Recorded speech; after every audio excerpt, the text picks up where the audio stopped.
Digital arrest कही 14 लाख टंकार ठकई सामना को आसी साइबर ठकामीर शिकार होती ब्रह्मपुर विश्वविद्यालय कुलपति प्रोफेसर गीतांजलि दास एने कुलपति साइबर थाना लिखित अभियोग देवापर यार तदंत आरंभ कर पुलिस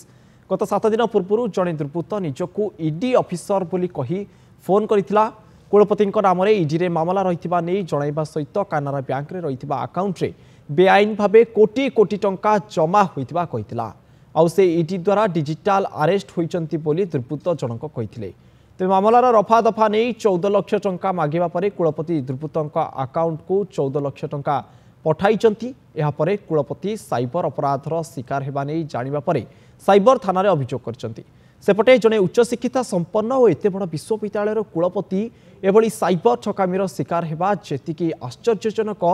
सेतिकी संदेहजनक मध्य से छात्र छात्री को सचेतन रहिबा निमंते शिक्षा प्रदान करुवा बेले वर्तमान निजे एही ठकईर शिकार होइचंती कुलपति निजे चेक रे दुर्बृत्तर अकाउंट नंबर और ना सहित बैंक रे जमा करिसंती तेणु यह साइबर ठकई कि नुह ताहा मध्य संदेह सृष्टि होइछि कोनोसी कारण को नहीं कुलपति दुर्बृत्तों को टंका देई पारि थांती बोली संदेह करा जाउछि जदि कुलपति एभली अभियोग करुचंती तेबे ताहार प्रमाण मध्य देखाइबार आवश्यकता रही कारण दुर्बृत्तों को धरिबा पुलिस पई कष्टकर होइतबा बेले केवल कुलपति अभियोग को नहीं तदंत करिबा ताहा तदंतरे सुफल देला भली लागु नाही बोली कहिसंती ब्रह्मपुर विश्वविद्यालयर पूर्वतन कुलपति सेपटे जने कुलपति केउ भयरे अजना लोकों को 14 लाख टंका प्रदान करिसंती केउ विषय को नहीं दुर्बृत्त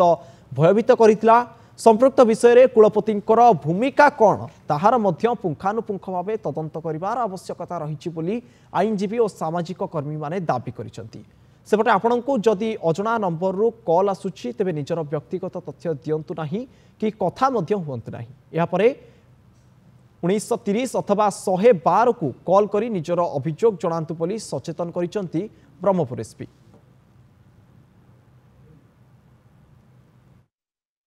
कहले डिजिटल अरेस्ट किछि नुहे लॉ रे एक्चुअली सेटा किछि नुहे एटा गोटे कांसेप्ट आखि बुझी कि मु कहि देई पारे एटा साइबर क्राइम नुहे आपण निजे जेतल गोटे चेक दउचंती आपण गोटे ईडी ऑफिसर को अननोन ईडी ऑफिसर को आपण लांच दउचंती ब्राइब दउचंती आपण ब्राइब दबाटा गोटे क्रिमिनल ऑफेंस जैसे बैंक जाइचंती बैंक रे 14 लाख टंकार चेक देइचंती चेक देइचन मान जनक नारे देइचंती एवं अकाउंट नंबर सेथि लिखछन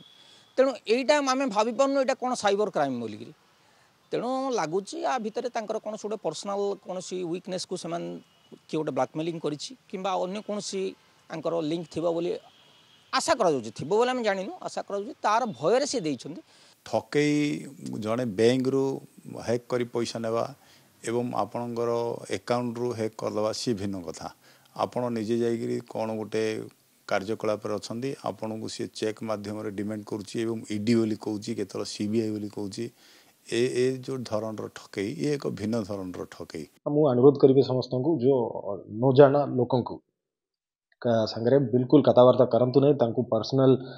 एटा शेयर करंतु नहीं से माने पुलिस सीबीआई सेमती किए भी कॉल करले आपण 1930 को फोन करिकी पचारंतु एमिति गोटे कॉल करुचंती मु कोन करिवार अछि बोली या 112 को कॉल करके पचारंतु एमिति गोटे कॉल करुचंती सेटा सत्य कि मिछ पचारले भी पुलिस जणे परिबो अटा अवेयरनेस ही ओनली सॉल्यूशन है।